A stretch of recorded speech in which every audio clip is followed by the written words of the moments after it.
what is it like to be a Black person in Spokane? There are about 5,000 African Americans in the city, a number that made Sandra Williams, the editor and creator of The Black Lens, ask, that many? You'll learn so much from Sandy about why she started the paper, why subscriptions are up, when she feels safe as a Black woman, and where the color of her eyes may have come from.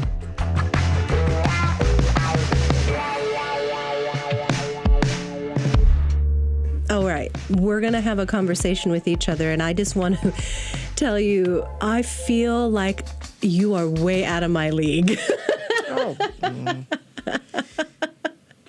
Well, you have done so much for the community, for African Americans in Spokane, for Washington State. You were invited by the governor to be a part of discussions on the board. I mean, first of all, I want to know, what was it like venturing into politics on that level? I don't like politics at all, but the reason that I decided to take that on, frankly, was because I was in a meeting with some community members, older community members, and they were really frustrated. They were expressing concerns, and they were talking about how they had tried to get people to listen to them, and nobody was listening to them. And I just felt like they needed somebody to advocate on their behalf. And so what I realized was, we could go into a room and nobody pay you any attention, but if you put that governor's seal behind your name, if I send an email to somebody just as me, then they don't care. But if I send an email to somebody with the governor's seal attached to it, then all of a sudden doors open. Yeah. That's why I decided to do it, was so that I could use the power of that office to advocate on behalf of people in the community that didn't have anybody speaking up for them. So that was specifically why. But I still hate politics. I still hate the political system. I don't think it's really invested in helping people much. It's really invested in protecting the status quo. I mean, either side of the spectrum doesn't really matter. So I don't care for it much, but in that instance, it helped me be able to make some things happen that I don't think would have happened otherwise. What is the difference between activism and being political? Well, I'm not talking about political, because politics is the system, but being political, being a political activist, everything that I do is political. Even when I try not to be political, I'm political. So I was like, at this point, I don't even try not to be political. It's like I don't pretend that I'm not political, because it's all political. Oh, Sandy, please forgive me if I say anything that may come off really terribly. I'm honestly curious about you and your life. So sure. Being a Black woman, is that automatically, when you walk into a room, a political statement? Yes, it is. It is. And there, and it's interesting because as I've gotten older, I talk less. I have a desire to talk less and don't always want to be the one in the room that's going, okay, you didn't talk about this, or, you didn't talk about that. And it's gotten old to do that. And so I even go into rooms now where I don't say anything, and then they'll go, so Sandy,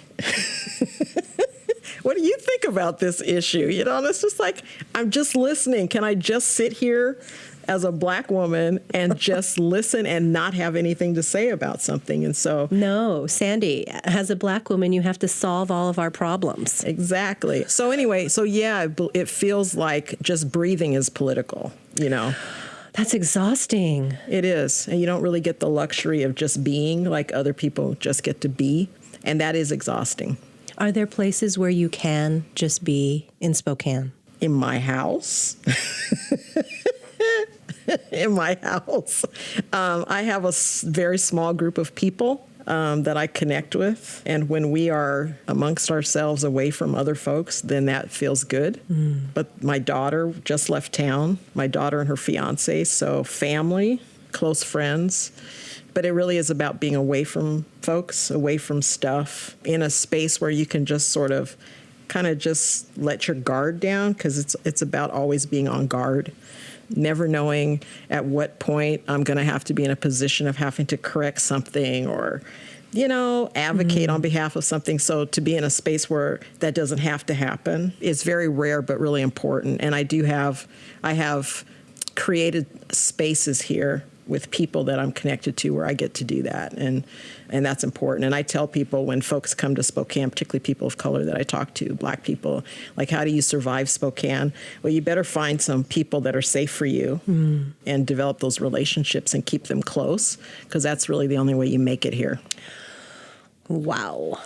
Sandy, I read The Black Lens, a newspaper that you write and have been the force behind for many years. And I just read recently that you got a grant so you could pay a part-time person. I mean, yay! Feeding the beast of media is exhausting in itself, but you have shouldered The Black Lens. How do you find the energy to keep doing it? You know, every month I'm about to quit. So every deadline, you know, I'm ready to quit. And then I'll talk to my daughter and she'll say, well, you said that last month, you know, it's like, yeah, whatever. So she just kind of blows me off. But, you know, I think it is exhausting, but it's amazing at the same time. You know, I will be tired of it, and then I'll bump into somebody who read something and it was important to them, or somebody who submitted something that was important to them that they wanted included, like wanted me to publish it, and that was important to them, you know? And so when those moments happen, it's like and they typically happen just when I need them to, like just at the point where I'm like, you know, and then somebody will show up, or I'll get a phone call, or I'll get an email or something like that. And so that's what keeps me going. It's really important. It's not important because I'm doing it.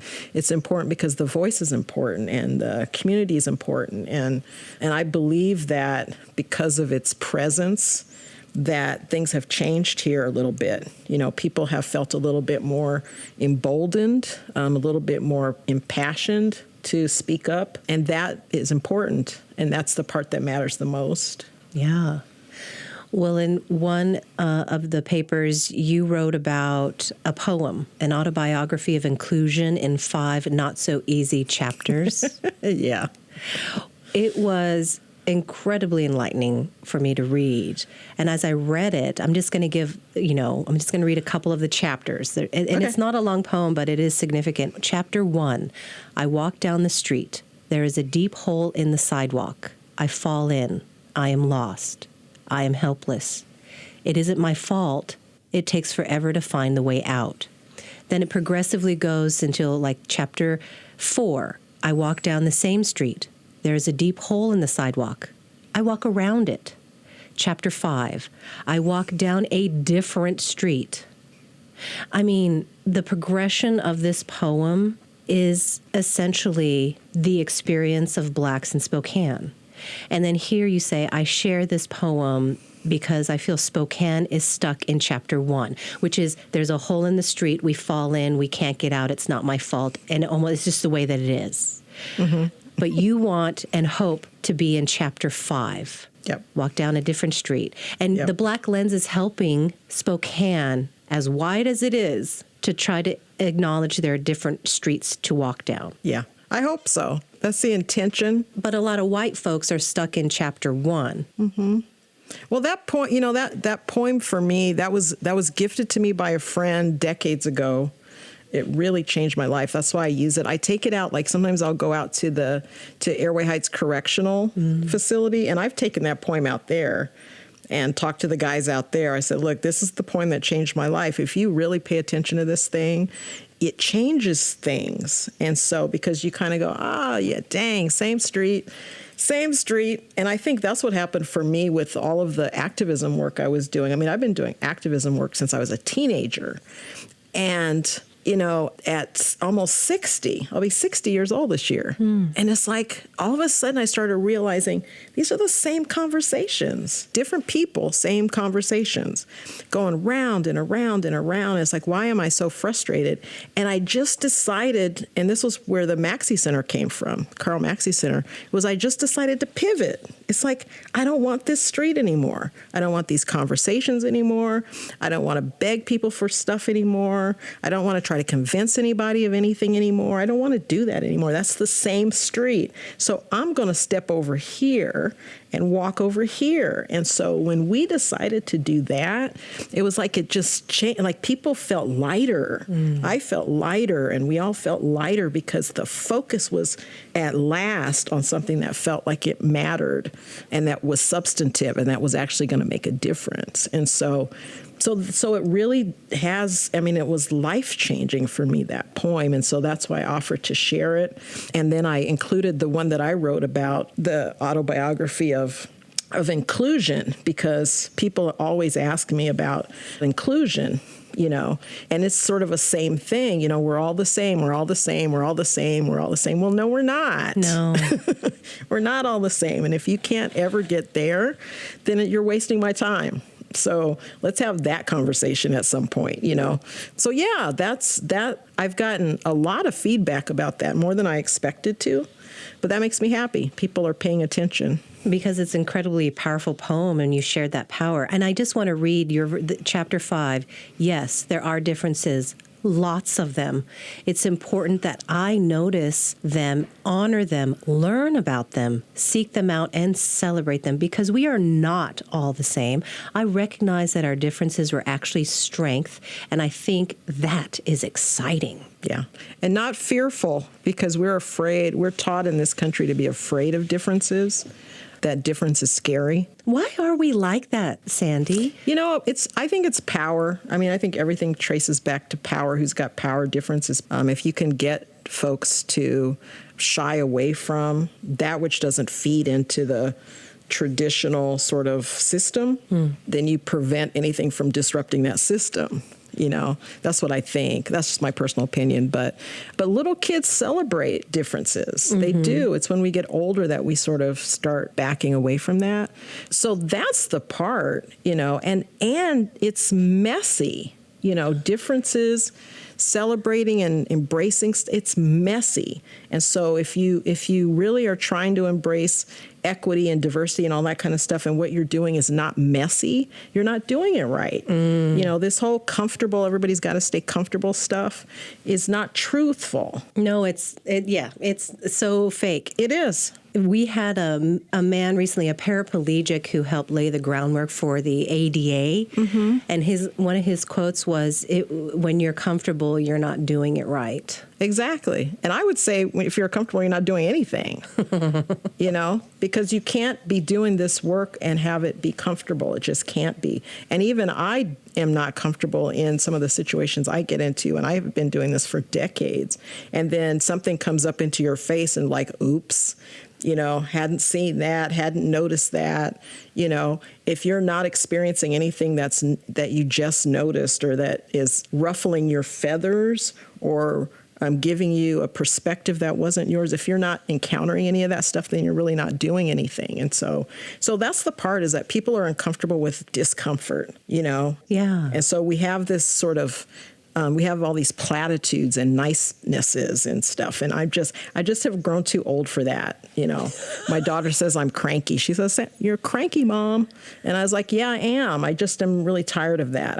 I want the real stuff, you know, the real stuff where you get in there and you just kind of, you know, slosh around in it. Well, being in that with you is giving people permission to screw up with each other. Yes, exactly. But then still, like, I like you and honor you and respect you. We're going to mess up together. Exactly. And be open to being, yes. Yeah. Yes. Oh my gosh. And that's the part. And I can tell if somebody's heart is right, you can feel that. And if they screw up, but their heart is good, then I'm good with that. One of the things that I'm uncomfortable with right now is and this is not all people, some people, they're weaponizing equity. So I'll say that. They're weaponizing it. And I'm not talking about folks who don't care about people, because there are system people that are specifically trying to maintain systems. And I'm not talking about those people. Okay. But there are people, good-hearted people, who have not had experiences that would educate them about things, right? And so they get in there and their intentions are good and they screw up and they make mistakes. And folks pounce on them. They pounce on them, kind of like this thing that just happened with Cher, where she made this comment about George Floyd and just got attacked for it. Now, I don't know Cher personally, but I know Cher's history, and my perception of her is that she's been a person who's spoken up on issues frequently. So because of that history, I personally would be willing to give her the benefit of the doubt and say, hey, maybe you didn't say that the best way, or, maybe you could have rephrased it differently, but certainly wouldn't have attacked her. And I see some of that happening, and I don't think that's better. I think that's part of the same system. I think that's part of the same thing. It's just sort of a different facet of it. It's a similar spirit. Exactly. And then would this be cancel culture? People call it cancel culture. I don't like that term because that's also being used as a weapon. To dismiss what are valid concerns and valid issues. And I think they're intentionally doing that. Yes. And came up with this coined phrase or whatnot so that people who don't even know what they're talking about just sort of throw that around.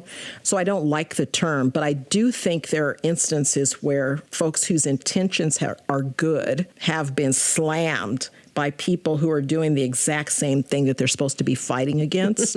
And that bothers me. So, the hypocrisy is definitely out there. Yes. I'm just wondering, because you have an extensive background in spirituality, you had a podcast for years that really dove into some really interesting topics. Yeah. How about the word grace?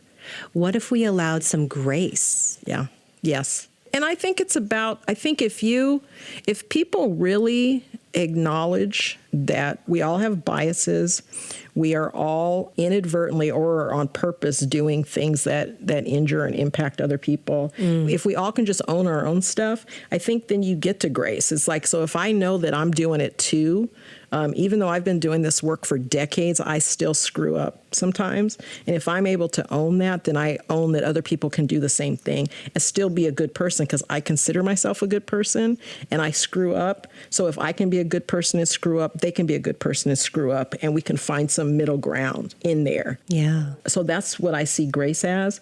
That doesn't let systems off the hook. So that I just always throw that in there, because you're looking at stuff both from an individual perspective.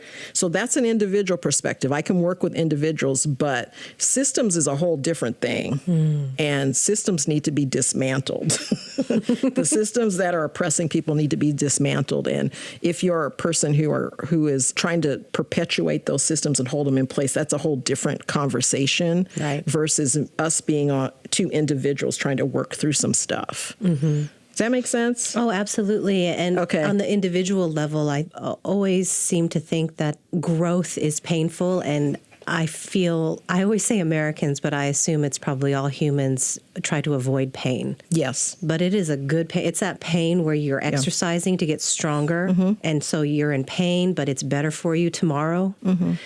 Yeah. Yeah. And exposing yourself to different ways of thinking and being. When I was young, I remember, I grew up very Judeo-Christian, so there are rules. And the world was very black and white. But there came a time in my life where I noticed more grays, and it actually hurt. It hurt my brain. Yeah. And until I was like, there are people halfway across this world who don't even know this religion. Yes. And they're doing just fine. Exactly. That was one of the, I did that show, Revolutionary Spirituality. Was super duper fun to do that show.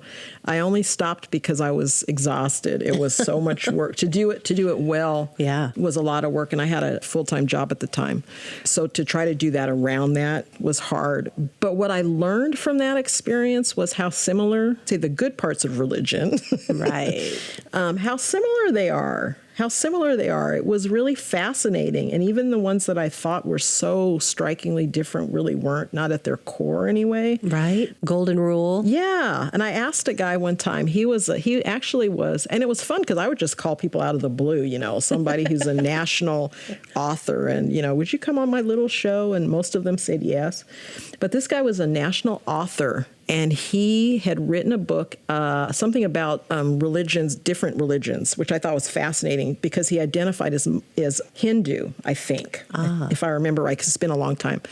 But I asked him that. I said, so you wrote this book that talked about the similarities between religions, so why do you identify as one? Like, why? I'm curious about that. And so he said, well, because he said you can be 5 foot deep and 50 feet wide, or you can be 50 feet deep. And so, you know what I mean? So you can go down deep on one religion and sort of focus there, or you can be shallow on many religions and stretch wide. And he just said it just worked better for me to go deep on one. So it doesn't mean I discount any of the other ones. He just said that's just what worked for me. And I just found that fascinating. It was really just about what worked for him. He said, so I just believe people need to find whatever it is that works for them. And, you know, and this was sort of a theological guy. And so I expected it to be something more profound than that, but that actually was pretty profound. It's just you find what works for you, because fundamentally he felt like they were all the same. But don't tell them that. Well, that's power too. It's all power. Everything's really comes back to power, because it really is about, and I talked to a Christian person who told me, because one of my favorite questions that I asked people was, what was your dark night of the soul? And so I had this person tell me that their dark night of the soul was they went to, because the Christian person went to theology school, and and in school realized that everything they had been taught in church up to that point was not true. Was fundamentally not true. And how hard was that? And I said, well, then what do you do with that? You know, what do you do with that information then? Because you have two choices. What they tried to get folks to do, and what this person did for a short period of time, was sort of ignore the fact that you just realized that all the stuff that you just learned wasn't true, and you go into a church and you teach people that which you know is not true. And how deep is that? Or you let it go and you go down a different path. And so this person tried to do the former for a while, went into a church and all that, and then it just ate away at their soul until they finally had to release that and go a different path. But that was fascinating. That was a really, really fascinating conversation. And so so that's what religions do, is that those who have power know that. They know that a good chunk of that information is not accurate. They know it, but it doesn't matter, because getting people to believe that perpetuates the power system. So that's why they do it. You know, fascinating stuff. So it all comes back to the same thing. So like every area that I go in, that I've focused in over the years in terms of activism around different issues, it eventually seems like it traces back to the same thing all the time. Power. Power and privilege. Power and privilege. Yeah.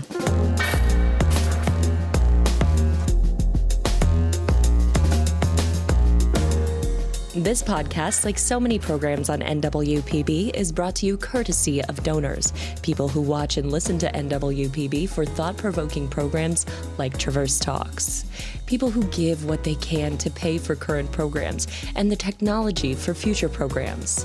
You can join them. Donate any amount that is right for you at nwpb.org. Thank you.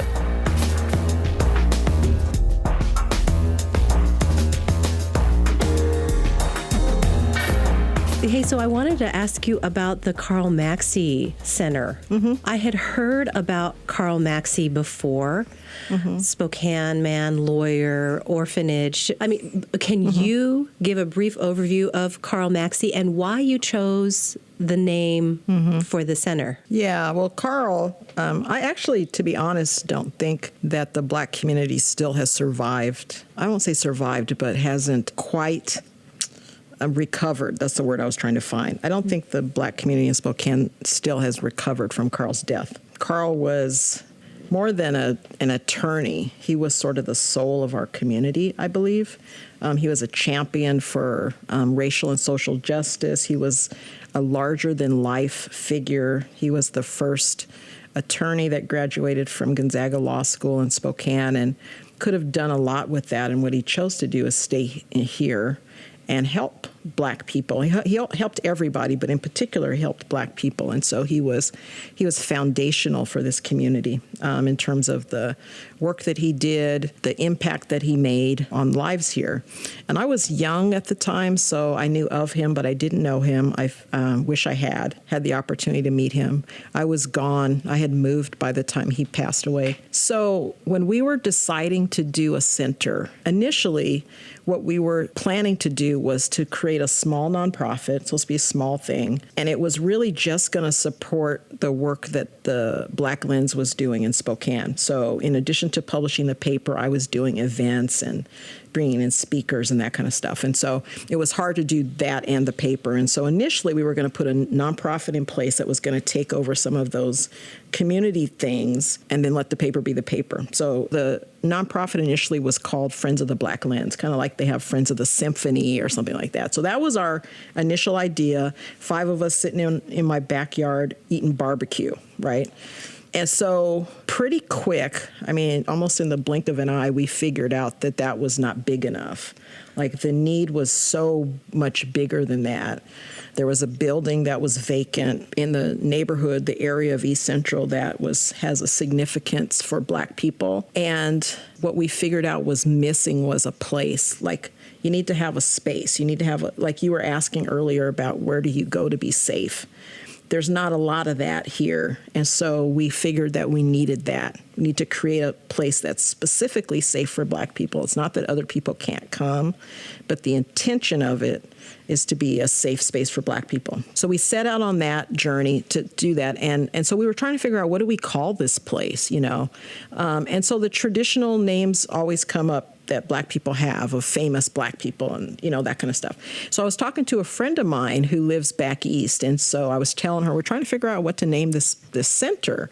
And she said, well, I really love Martin Luther King and, you know, and Malcolm X and, you know, and our other sort of famous Black people that things are always named after. She said, I really love them. She said, but they didn't live in Spokane. She said, don't you have somebody in Spokane that embodies what you all are trying to do? And it was just like, it was like a lightning bolt. It was like, ooh. Of course we do. Like, of course we do. And it was just that fast. It was instant. As soon as she said that, Carl's name came up. Everybody was in agreement immediately. We talked to the family. And so it was like there was never another option when she said that, because it's true. It feels like we're sort of picking back up his work. That's what it feels like. Like he would have been all over the stuff that we're doing. So I hope it honors his legacy. That's our hope, is that we're honoring Carl's legacy, that we're kind of picking back up the mantle, if you will, and taking it forward into the next generation to do some more of the work that he started. So that's our intention. Nice. So there's like 5,000, as of 2019, 5,000 Black people in Spokane. Is there? Supposedly. That's one. There's that many.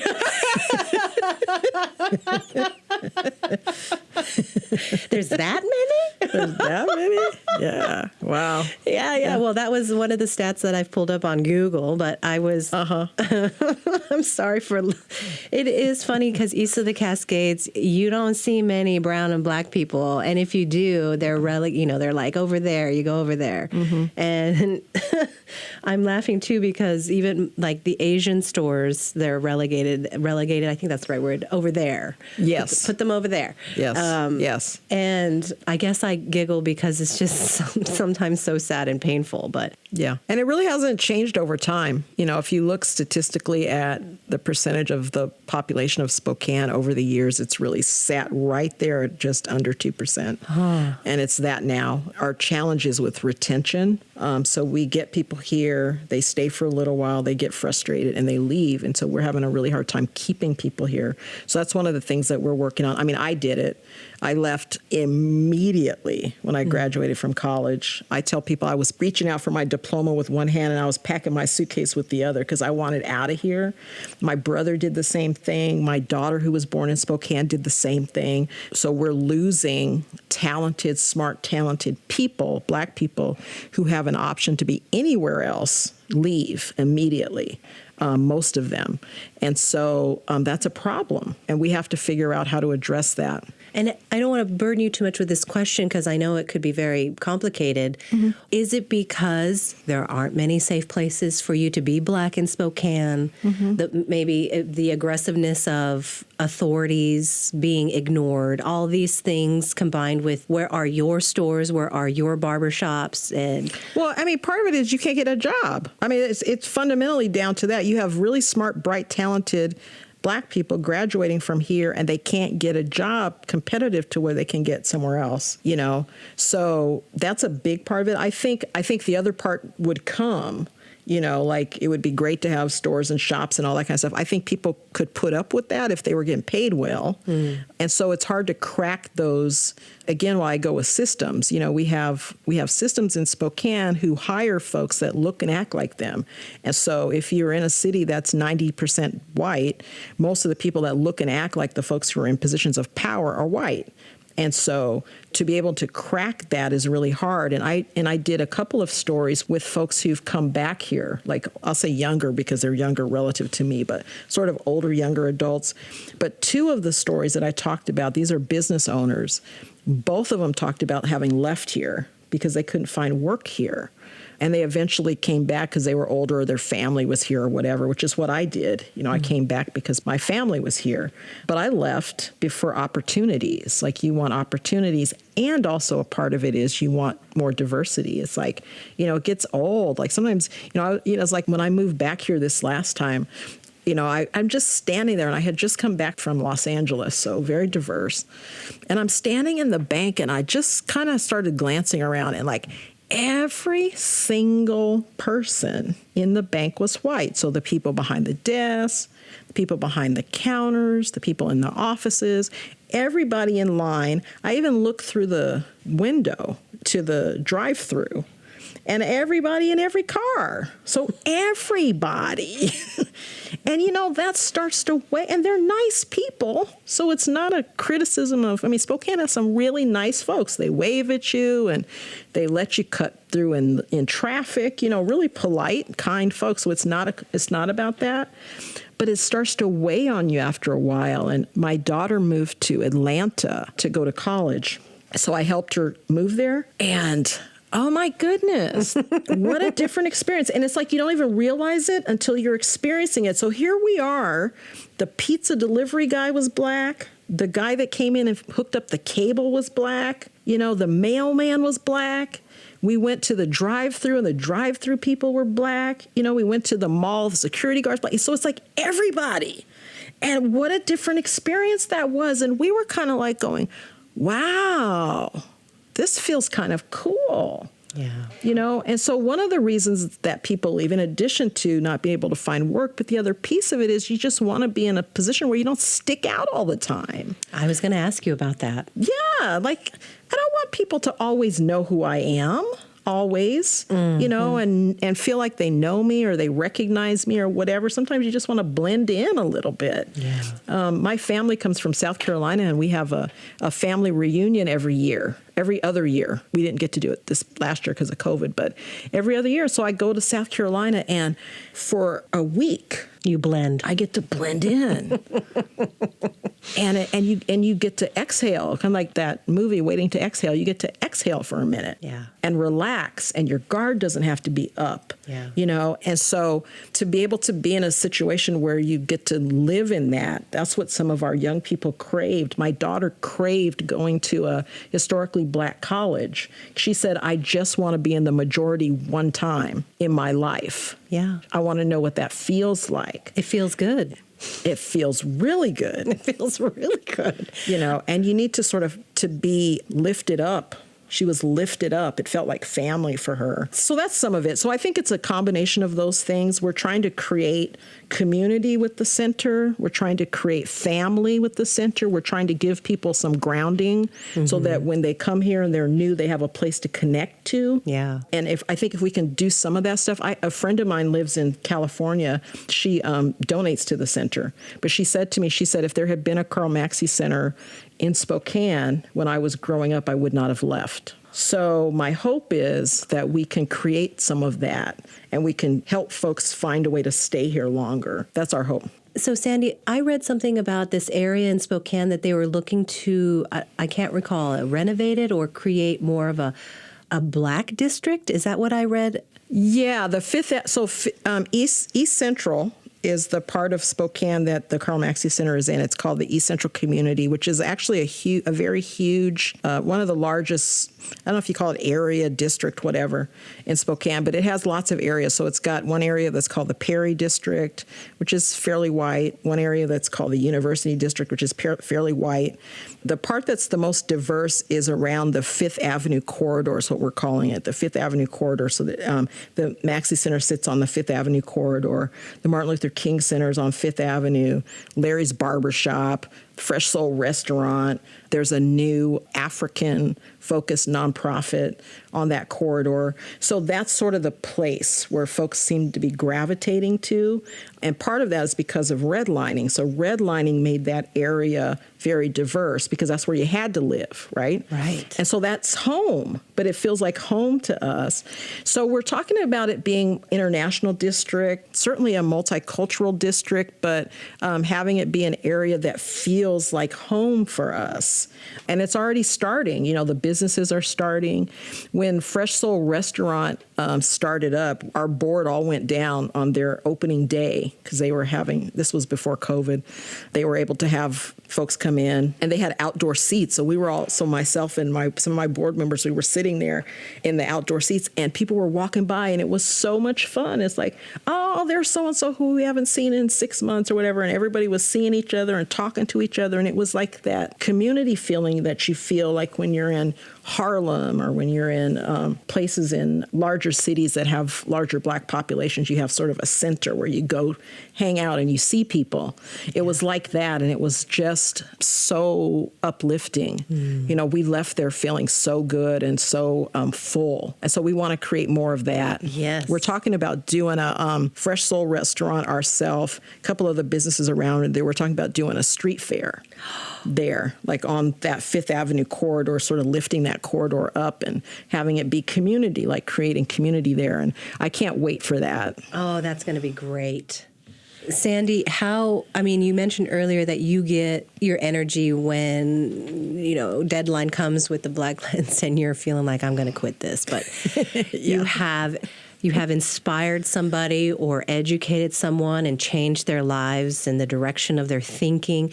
So other than those moments and family, do you pray for energy or, you know, are you vegan and get your energy? Where do I get my energy from? You know, I don't know. I think, no, I'm not vegan. I do pray in my own way. I'm probably not as healthy as I should be. Do I exercise? No, I need to. All of those things you're supposed to do because I'm usually at my desk working. Right. Between the center and the paper, there's not a lot of time for that. But, you know, I think, and I was having this conversation with a friend of mine who's a pastor, and we were talking about how it's not really a choice because wanting to quit, and he says the same thing, wanting to quit sort of presumes you have the choice to quit something.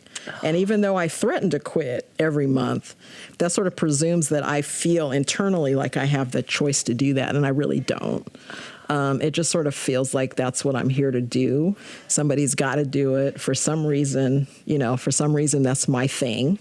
I'm good at it. Yeah. And, you know, that's it. So, you know what I mean? So it's like, you know, I don't know, you know, what keeps me going except, you know, that's what you do. It's like I hear the stories of my family. You know, my dad joined the military when he was 15 years old because his family were sharecroppers and he had to get out of there.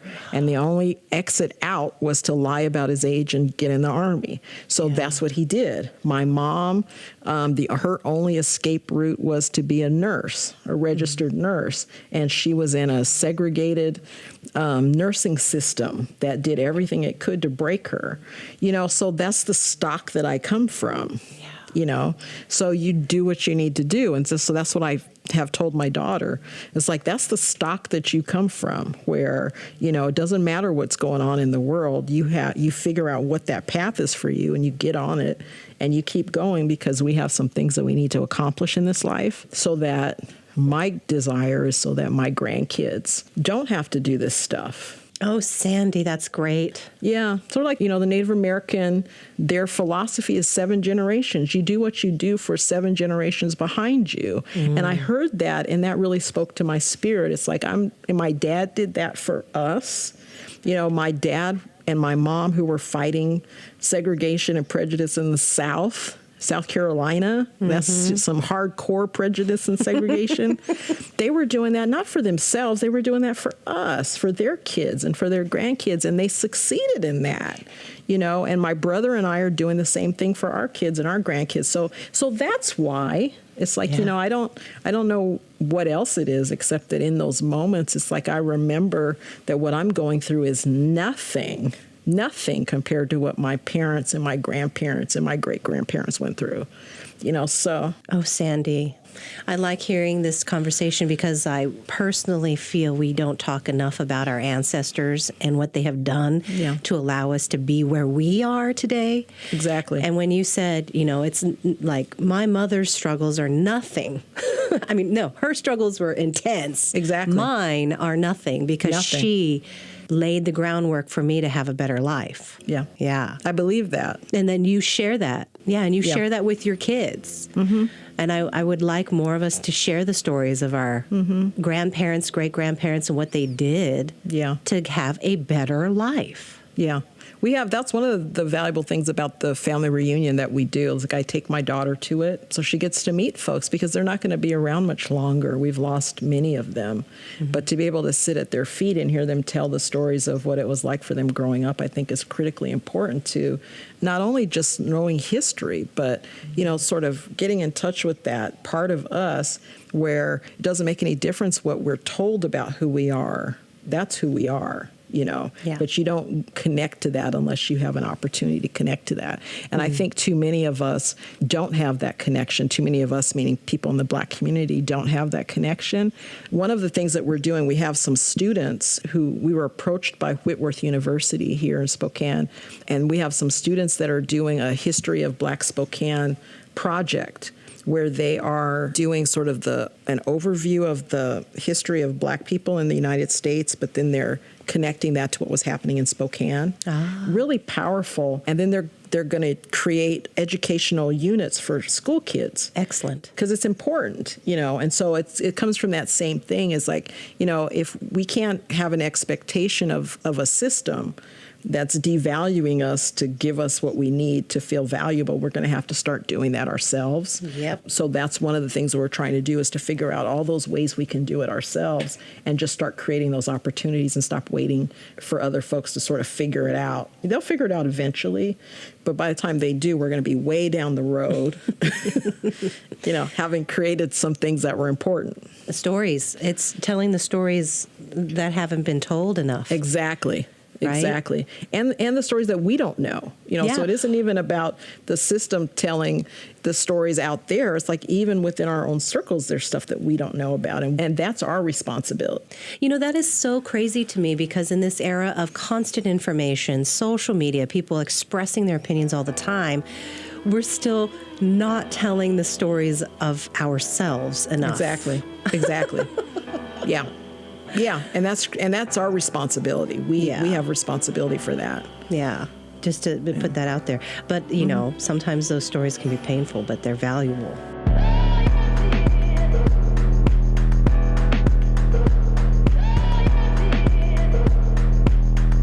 Stay connected with NWPB by following us on Facebook, Twitter, and Instagram.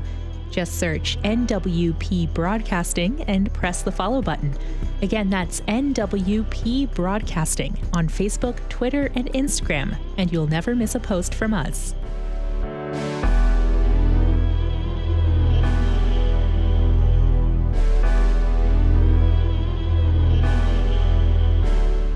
I wanted to ask you what it was like being a little girl in Spokane and being Black.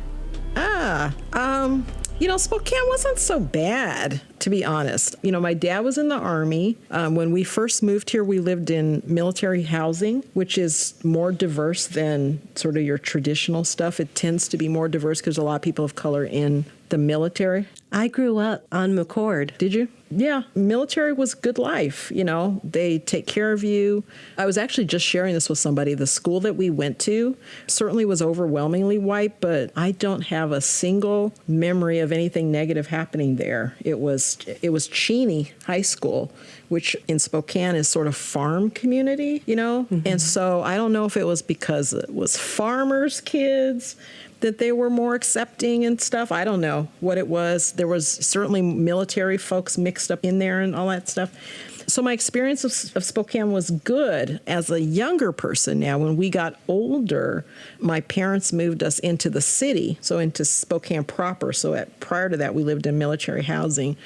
And we were supposed to go to one of the city high schools. My friend, a good friend of mine who was black, had already gone to that school. Her dad had retired, and she had gone to that school, and they were having some issues with race there. And so she said, don't come here. Oh. She said, you don't want to come here. And so my parents actually went to the school district and petitioned the school district for us to be able to go back out to the school that we were at. And they said as long as we provided our own transportation, we could continue going to the school where we were at. So we never had to experience any of that because my parents were advocating on behalf of us. And in fact, she ended up leaving that school and coming back out to where we were. Oh. So I know that there were issues happening. I feel really fortunate that we were shielded from that a lot in terms of growing up here. But I do remember feeling hyper visible. Like I remember people just always knowing who you were. I remember sometimes I would play sports. I played sports a lot, and sometimes we would go visit outlying areas like Clarkston and Pullman and places like that, like little places. And I remember people staring at me. I remember how uncomfortable that felt. Very seldom would anybody say anything, but a couple times people made some snide remarks. For the most part, it was just being looked at like I was a weirdo. Oh, that kind of look. Yeah. And so I remember that, and that came from like the outside areas. But for the most part, Spokane is home. It has always felt like home. And I've always felt embraced by Spokane, even though the systems need some help. Mm-hmm. So I feel fortunate. I really do. Yeah, good. I'm glad to hear that. Mm-hmm. So I grew up on McCord Air Force Base, and didn't dawn on me that, how do I say this? We moved from McCord to a, quote, better school district because my mother, who's Asian, very much cared that I went to a high-income area school district, which equals very white. Exactly. So we went to Puyallup, and I went from, Filipinos, Mexicans, Asians, Japanese, blacks, all the way to Puyallup, and 2 brown dots in the audience, right? That's all there was. And not until I was an adult did I realize that the impact it had on me was I could blend. Yes. But I'm more comfortable with the Air Force brats than I was with the white Puyallup people. The white Puyallup people, too, had a totally different economic status than my military family did. Yep. So, I did not fit because I did not have that money, but at least my skin tone allowed me to blend, so I didn't receive any problems that way. So then I come to college, and then here at WSU, get involved with the Asian communities and students here, and all of a sudden, all these questions I had as a, teenager that I didn't have others like me to bounce off on. I had all these college friends who were like, dude, of course you think this way because your mother's Korean, or that is the way you should feel because of your background. And I finally felt myself. Exactly. Yeah, it happens a lot in college. It was interesting. Like I said, my daughter wanted to go to a HBCU and have that experience. And so it was both positive and negative for her. It was positive because she was surrounded by Black people and the faculty was Black. And, she had never experienced that before. And so it was heaven. But at the same time, she was as a Black kid who had grown up around white people her whole life. And so trying to fit in she felt like an outsider there too. So not only did she feel like an outsider in the white community, but then she also felt like an outsider in the black community. And that was really, really challenging for her to try to work through that. And I've heard from a lot of people who have like left Spokane, where their kids have left Spokane and gone, specifically wanted to go to a school that was more diverse, and got there and tried to figure out how to fit in, struggled, and some of them came back, Sandy, is this because essentially you have this home culture, but then you're surrounded by the greater culture that impacts you? Yep. Yes. This is interesting because just the other day I was chatting with some friends online about the fact that, the recent violence against Asians in America, and how some of us, particularly us that are half, struggle with feeling conflicted, saddened, but guilty because we have escaped this. We're safe because of this color. Yes. And yet we have to advocate for, our mother's people, or fathers, but what I'm saying.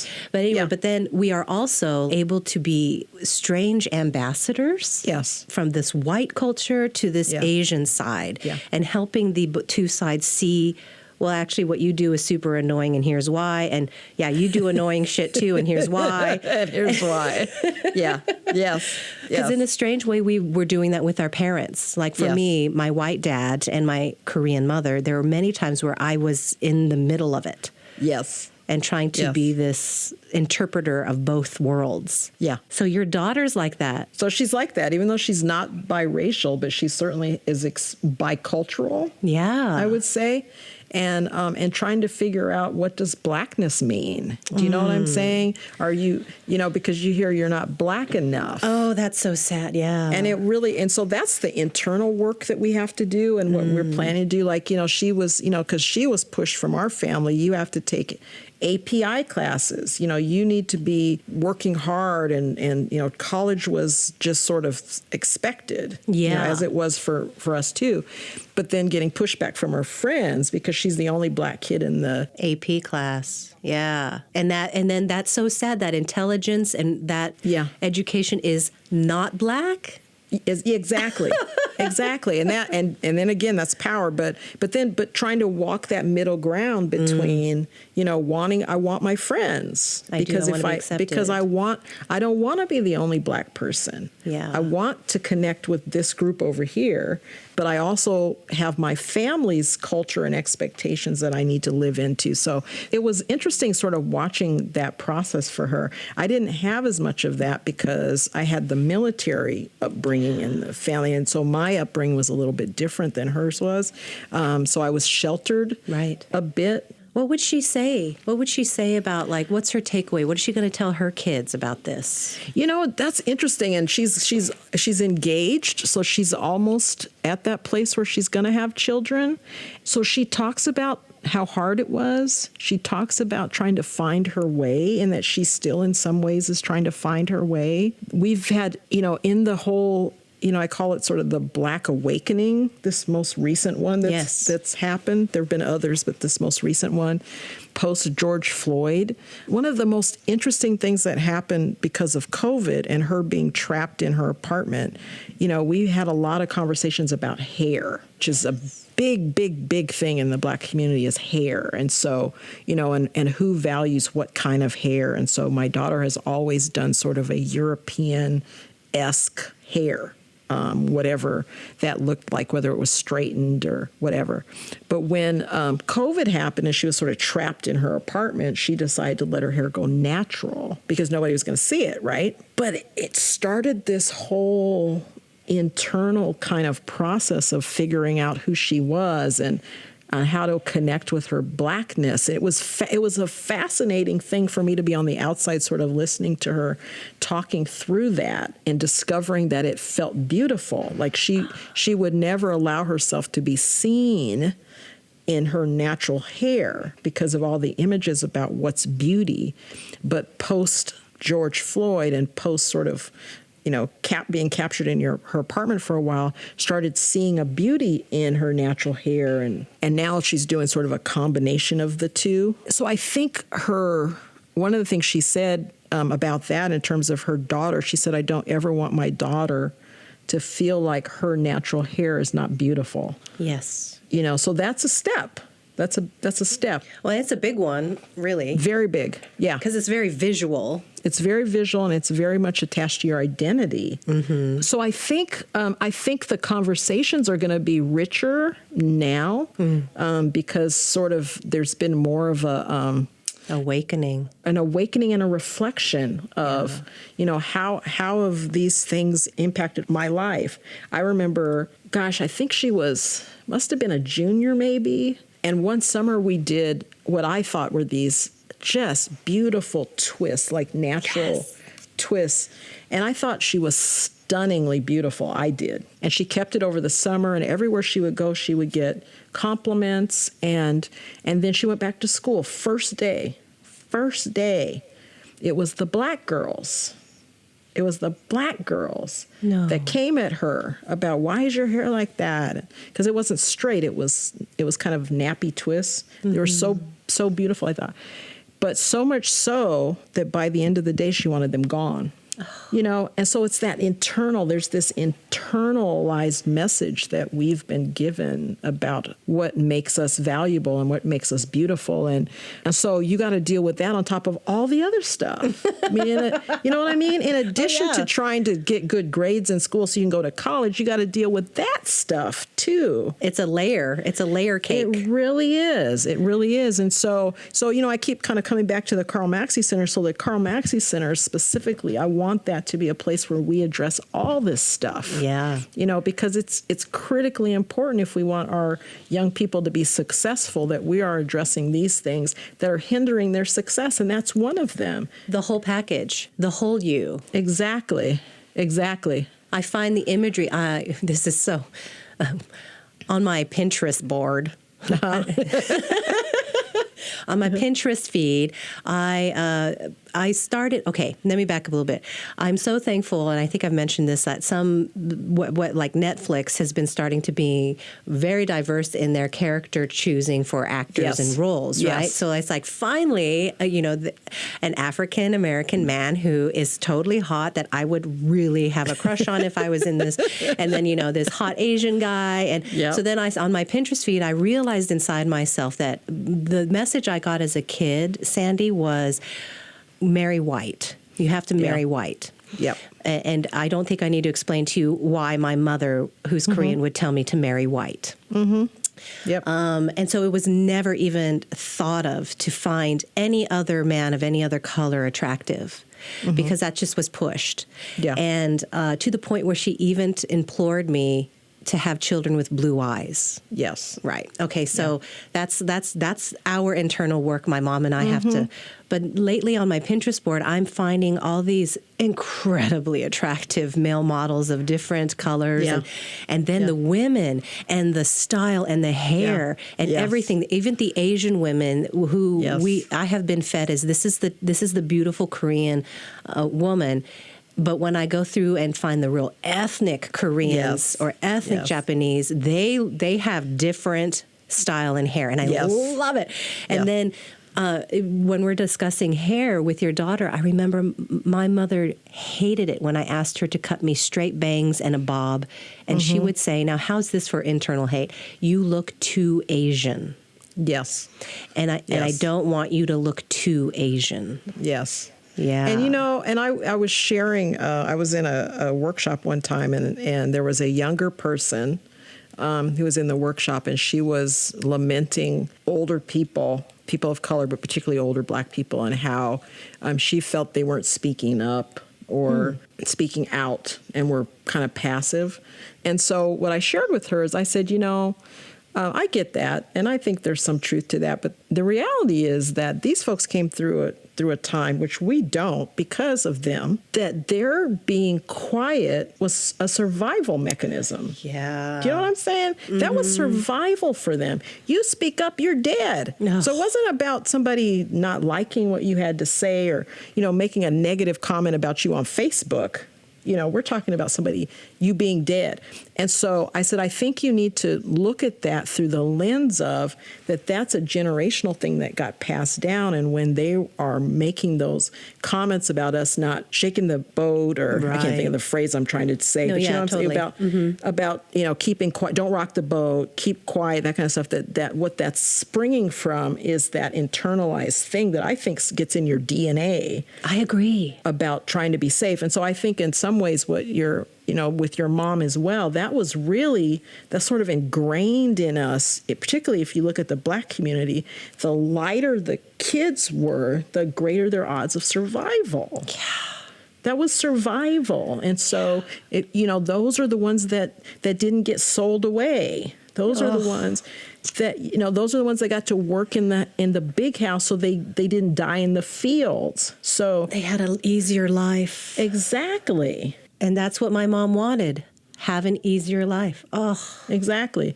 And so I think, and again, it goes back to history. I think as we're able to know our own history, share our own history, talk about where those things came from, I think we're better able to sort of see them and reconcile them and then move forward and appreciate where everybody was coming from. And so anyway, that's what I was thinking about is that too, is I know that for me, because I'm fair skinned, I have green eyes, I have gotten many, many comments from people within the Black community about how beautiful my eyes are and stuff. Mm. And that's great and all, but I say, well, you got to think about where that came from. Somebody got raped back there. Sandy. And so the legacy of that is right here. Oh, Sandy. So you see beauty. You meaning other people, you see beauty, I see, that didn't necessarily come from, maybe it did, somebody that got married, I don't think so. But, potentially that came from, what happened when someone was a slave too. And so all of us have to sort of be able to examine all of that, and that all of that is the history, and all of that is a part of us moving forward, Oh, now I'm like examining all the Ajumas and Asian aunties who would tell me how beautiful I was. Yeah. Because I didn't look too Korean. What that meant for them. Yes. Yes. Yes. Mm-hmm. The white culture is so fucking dominant. It is, and it seeps in so many ways that we don't even realize it, It's just so in there for us. And in some instances, I think too painful for older folks to even examine it. It's like it's too much, And I get that. And I don't think it's always necessary, but I do think it is, as we're trying to create a better society for ourselves and for me, for my kids and my grandkids, that I think it's important for us to look at and examine it and pick up that mantle. Exactly. And as much as we may criticize or not be happy with some of the things that the older generation is doing. My thing is they survived, and if it was not for that, we wouldn't be here.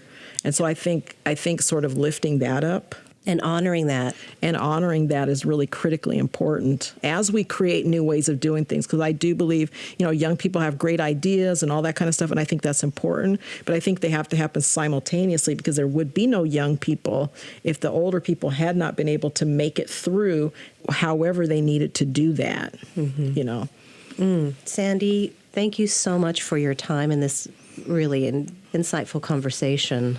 Lots to think about. The more, isn't it fun, Sandy, that when you meet and talk with other people, you learn about yourself? Yeah, it is. It is. That's the best part.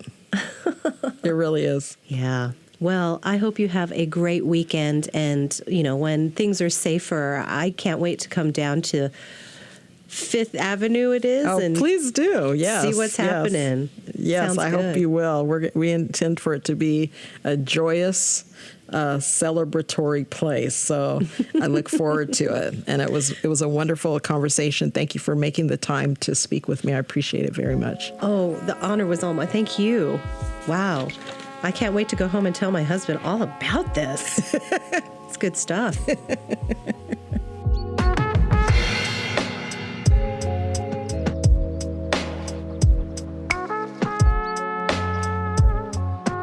The wise creator and editor of The Black Lens, Sandy Williams. This podcast, Traverse Talks, is about metaphorically walking together over terrain. Now, sometimes that terrain is rough and difficult and awkward. That's what you and I need to keep doing.